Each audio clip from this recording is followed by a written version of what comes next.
Hello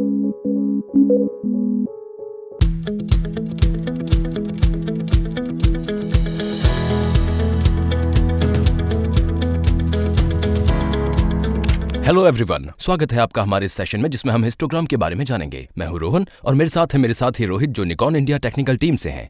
आज हम यहाँ हिस्टोग्राम के बारे में बातचीत करेंगे। तो रोहित, जब भी हम हिस्टोग्राम के बारे में बात करते हैं तो बहुत सारी कंफ्यूजन और बहुत मिसकंसेप्शंस होती हैं। लोग अक्सर हमसे पूछते हैं कि हम अपनी फोटोग्राफी को इम्प्रूव करने के लिए हिस्टोग्राम का यूज कैसे करें, लेकिन अक्सर लोगों को बहुत कंफ्यूजन होती है। लोग इसके कॉन्सेप्ट को समझ नहीं पाते हैं। तो इससे पहले कि हम शुरू करें और अपने दर्शकों को हिस्टोग्राम को समझने में मदद करें, क्या आप एक्सप्लेन कर सकते हैं कि हिस्टोग्राम क्या है, या फोटोग्राफी टर्म्स में इसकी कोई डेफिनेशन है? हाँ, क्यों नहीं, बिल्कुल रोहन। तो हिस्टोग्राम को सिंपली कहें तो ये डाटा का ग्राफिकल रिप्रेजेंटेशन है, जैसे कि इंडस्ट्री में कोई भी दूसरा ग्राफ होता है।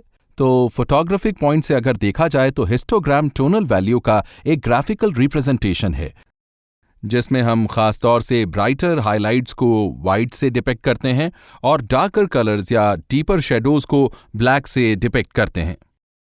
अब हम साइड वाले बोर्ड पर नजर डालते हैं रोहित। ये एक बोर्ड है जिसकी एक तरफ ब्लैक और एक तरफ व्हाइट कलर किया हुआ है। ब्लैक कलर डार्केस्ट टोन को दिखाता है जो कि हिस्टोग्राम में 0 होता है, और व्हाइट ब्राइटेस्ट टोन दिखाता है जो कि हिस्टोग्राम में 255 होता है।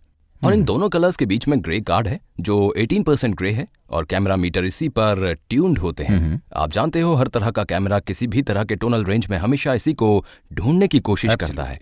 तो इसे और अच्छे से समझने के लिए हम व्हाइट, ब्लैक और पूरे बोर्ड की कुछ और फोटोज लेते हैं और हमारे दर्शकों को समझाते हैं कि हिस्टोग्राम कैसे काम करता है और कैसे ये आपको बताता है कि आप अपनी इमेजेस को किस तरह से ट्यून करें ताकि कलर्स और टोनल रेंज को अपनी इमेजेस में परफेक्ट पा सकें। ओह, दैट्स अ ग्रेट आइडिया। मेरे ख्याल से इससे हिस्टोग्राम आराम से समझ में आ जाएगा।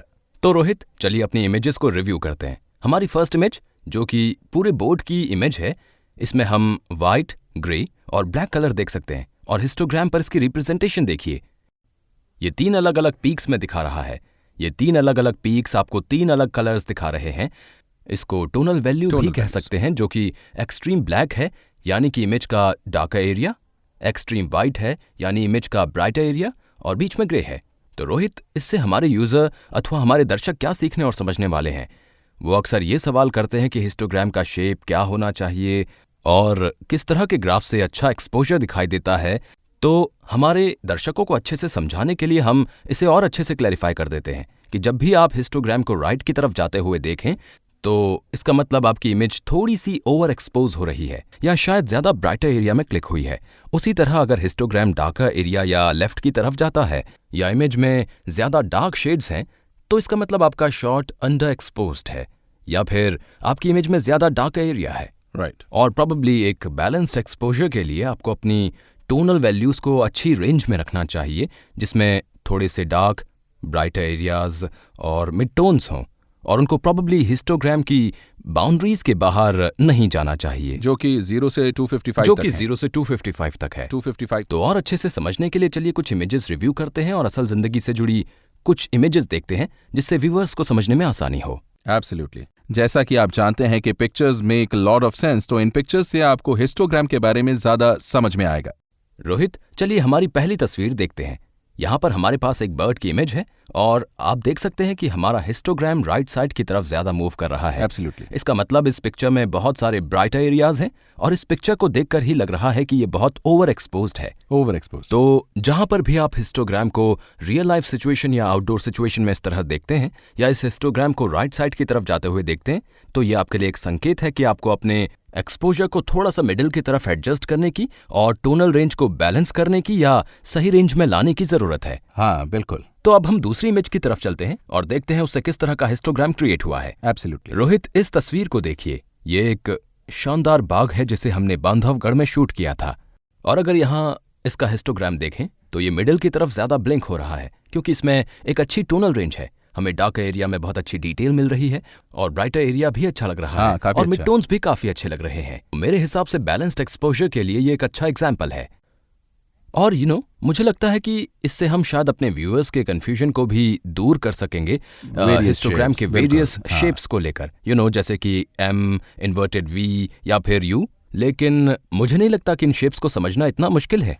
हिस्टोग्राम मोस्टली आपके एक्सपोजर पर डिपेंड करता है कि किसी सिचुएशन में लाइटिंग कैसी है, तो इससे कोई फर्क नहीं पड़ता, ये सिर्फ एक्सपोजर से बनते हैं, जैसे एम, वी, यू या पैराबोला जो भी हो। तो ये डिपेंड करता है कि हम किस तरह से कैमरा एडजस्ट करते हैं किसी लाइटिंग कंडीशन में और अपनी इमेज के एक्सपोजर को ठीक रखें ताकि अच्छी तरह से सारी डिटेल और टोनल वैल्यूज या टोनल रेंज को हम अपनी इमेज में दिखा सकें। रोहन, मैं हिस्टोग्राम के बारे में कुछ और भी बताना चाहूंगा। देखो, हिस्टोग्राम समझने में इतना मुश्किल भी नहीं है।